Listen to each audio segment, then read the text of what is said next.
Well, good afternoon again, folks. My name is Mitch. I'll be your pilot tonight as we embark on a 10.5-mile jet boat adventure ride up and down the Wisconsin River. The name of our jet boat is Falcon. Falcon is 32 feet long, 12 feet wide, made entirely of aluminum, powered by 2 Chevy V8 big block engines that kick out 450 horsepower apiece. That's 900 ponies, folks. And I plan on using them all today. Hey, ready? Now, our first point of interest on today's tour, straight ahead, is the Kilbourne Dam and Powerhouse. Constructed back in 1909, it was the first hydroelectric dam on the Wisconsin River. Today there's 27, making the Wisconsin River one of the hardest working rivers in the world. This dam also separates the upper from the lower dells.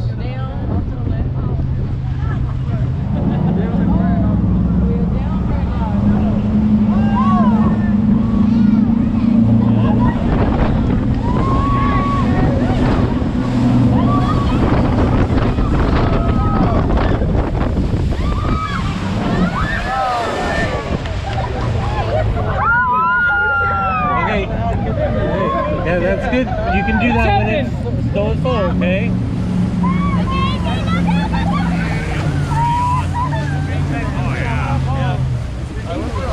Now, the 2 primary maneuvers we'll be doing today, the first is called a power stop. We'll be going at a high rate of speed. I'll slam on the brakes. If we catch the wind right, water will come up over the front of the jet boat. The second one's called a cowboy, a donut, a spin, same thing, high rate of speed. I'll spin us around. If we catch the wind right, water will come in the side of the jet boat. Now, I'll give you a warning before we do the first of each, but after that, you're on your own. Just one more reminder, when we're going fast, please keep both hands on that railing. If you spent a lot of time doing your hair this morning, I'll just apologize in advance. Just waiting for clearance from the tower. We've been given clearance. We're ready to hold on. There we go.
see Chloe? Is everybody okay? Give me a thumbs up if you're okay.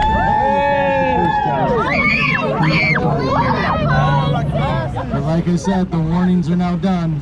Okay. We're just getting started. Wait, hold on.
Our next point of interest on today's tour. I said it wasn't a pontoon ride.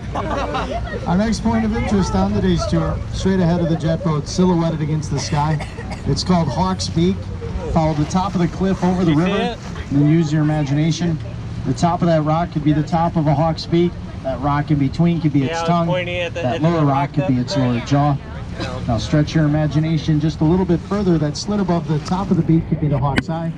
And that slab of rock off to the right could be its wing as it soars across the Wisconsin River. Now Hawks Peak is the most famous rock formation in the Dells area. It was even featured on the cover of Life magazine back in the early 1960s. Yes, we used to have these things called magazines. This is also the deepest part of the river we'll go over today. It's right around 50 feet deep here, Hawks Peak. Gosh, I think he's gonna surprise you, but we still have magazines. No. I think he's gonna bump the rock. He's not gonna bump the rock. Don't make this Titanic.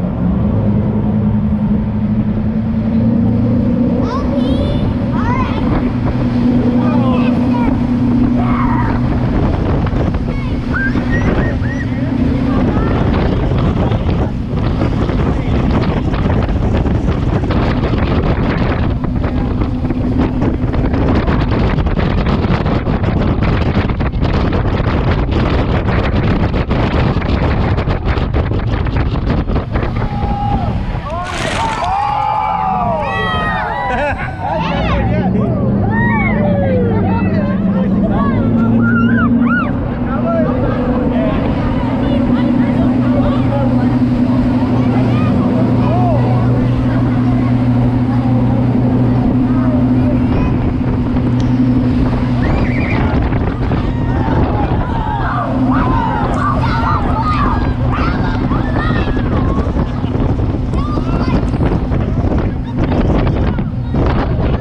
in the water.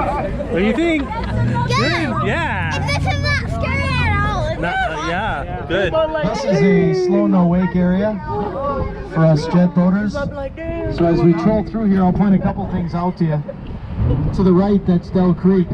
That's for the original Wisconsin ducks, the green and white ones. Exit the Wisconsin River on their way to Lake Delton for that big duck splash. The original Wisconsin ducks in their 76th year. This is Newport Beach, a public beach and boat launch. It's been a popular spot all summer long. It's just a really nice, clean beach. I highly recommend it. Now the Wisconsin River starts in the northeastern part of the state, flows for 435 miles until it empties into the Mississippi River about 2 miles south of Prairie du Chien.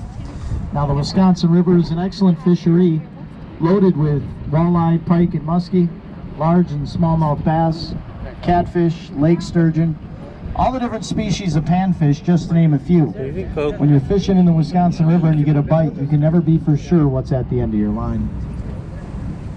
River's Edge Resort, very good bar and restaurant up above. Down below they rent all the toys for the river. Pontoons, fishing boats, canoes. And they run a lot of people upriver each day to let them float down in those tubes. It takes a couple hours to do. They even rent a special tube that a cooler can fit on, you know, so people could stay properly hydrated as they float the river. Once we are past this last pier, I have the green light. Yeah, he's gonna go.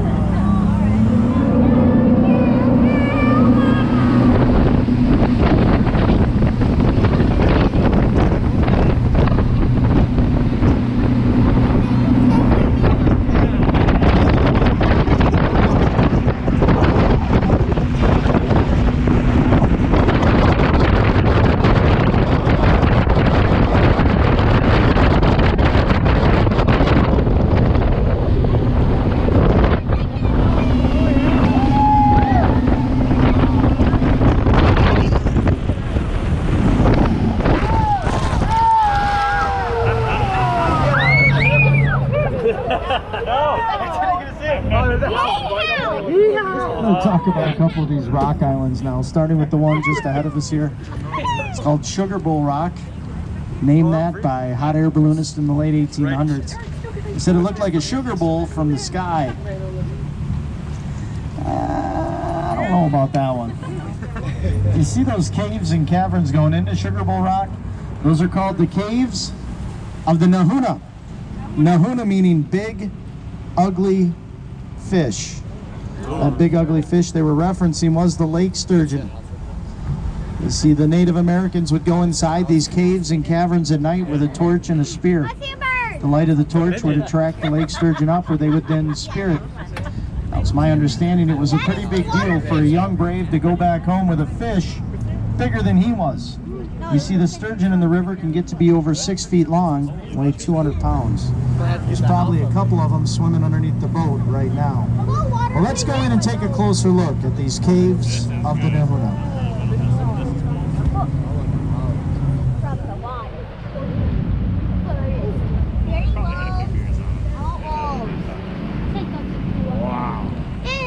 What'll really make this a scene is if there was wolves. Okay, Chloe. Come on.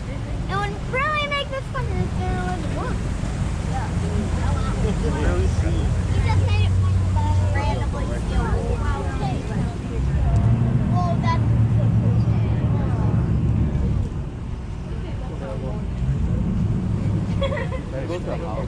Would you go in there, Chloe?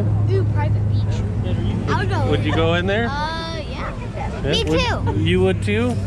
Would you try and catch a fish? Sure. Okay. Honey, you guys show your halo now.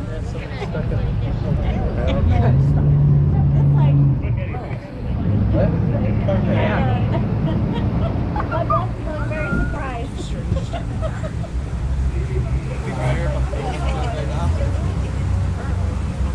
I just wish I like that.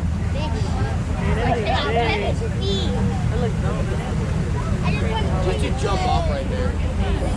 Would you jump off that right up there? Oh, yeah. That'd be awesome. There's a log right